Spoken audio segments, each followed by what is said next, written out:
Let's get into it. Let's see what's going on here. It says Australia to recognize the state of Palestine at the UN General Assembly. Now, this is pretty big news if you ask me. On August 11th, Australia declared its intention to formally acknowledge Palestine as a state during the 80th United Nations General Assembly scheduled for September in New York. And if we come over here and we look at our bias distribution on our ground news aggregator, we can see that we've got left leaning is 42%. So the majority of the reporting on this subject is coming from the left, but we do have 27% coming from the center, 31% coming from the right.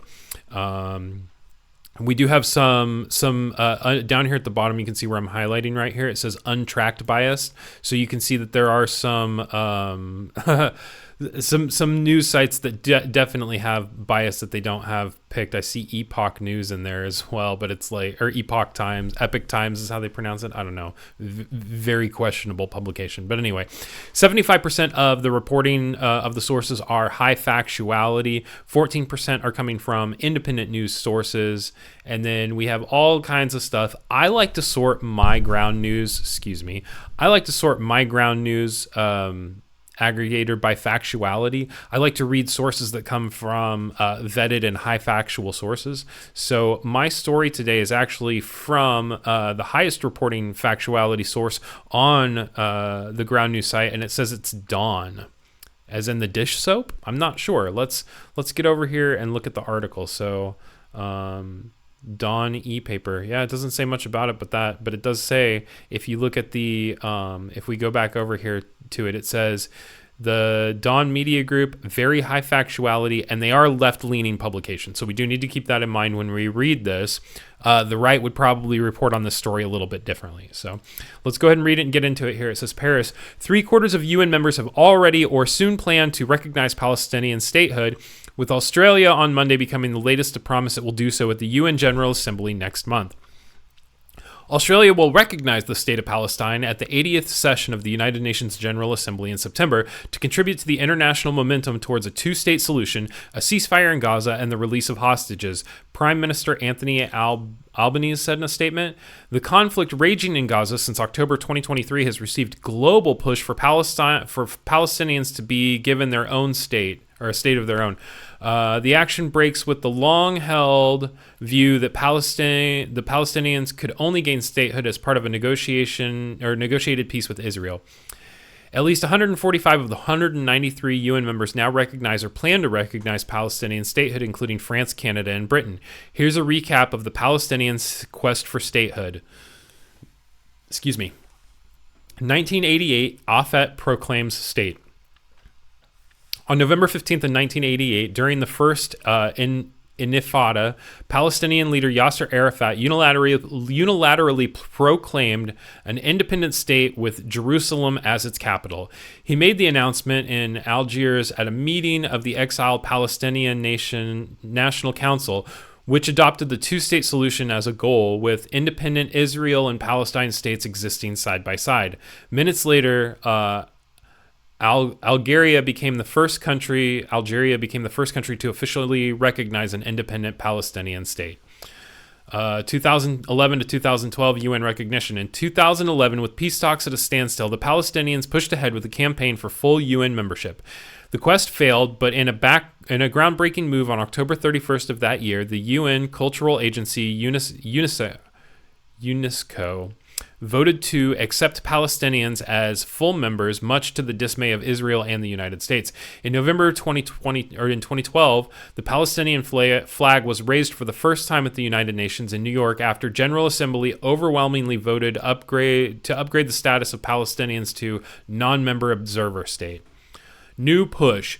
Israel's bombardment of Gaza over the last 2 years has boosted support for Palestinian statehood. 4 Caribbean countries, Jamaica, Trinidad, Barbados, and the Bahamas, and Armenia took the diplomatic step last year. So did 4 European countries, Norway, Spain, Ireland, and Slovenia, the latter 3 EU members. Within the European Union, this was the first in 10 years since Sweden's move in 2014, which resulted in years of strained relations with Israel. And I do believe that I actually have one more story on this subject, just because, like I said, this is kind of a big deal.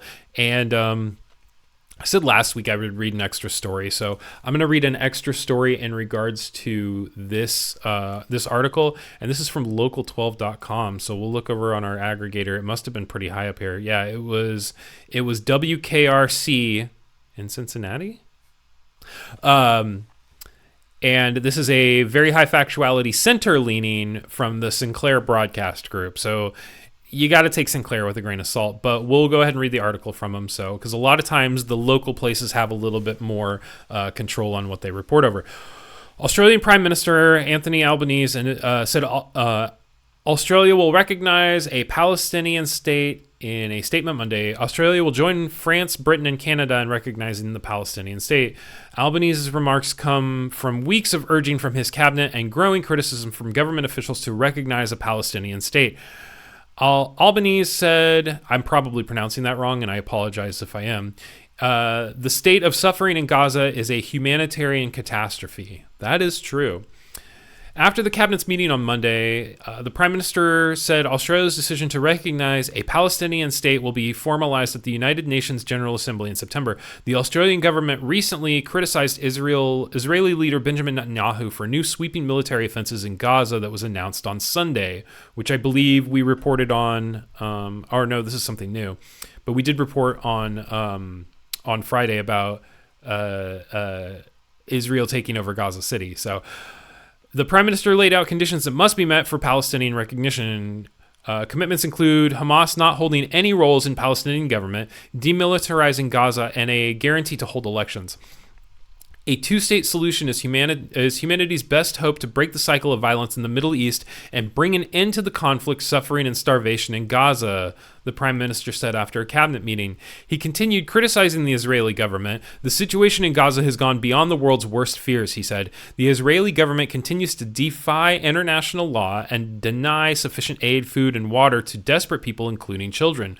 On Sunday, Netanyahu criticized Australia and other European countries that recognized a Palestinian state.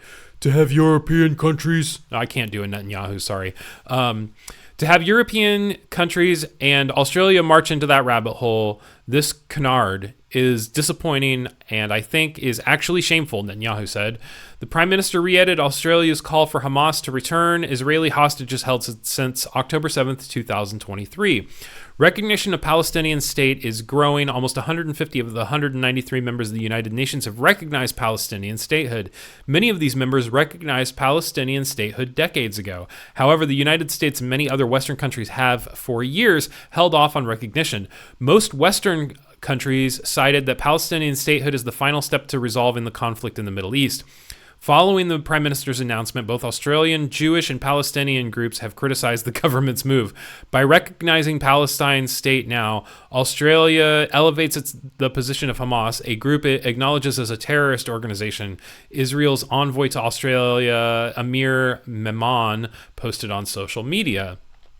Meanwhile, the president of Australia's Palestine Advocacy Network, Nasir Mashni, said the Prime Minister's recognition came too late. Well, would you rather him not do anything? He told reporters on Monday that Australia's move would do nothing to end the ongoing genocide in Gaza, which has been live streamed for the entire world for 2 years. Okay, I disagree with that. I think that making moves in the right direction is probably what we should be doing, but that's just me. Hey, thanks for checking out this video from Nightly News this morning. If you wouldn't mind, subscribe and turn on notifications so you never miss a video or when we go live on Tuesdays and Fridays.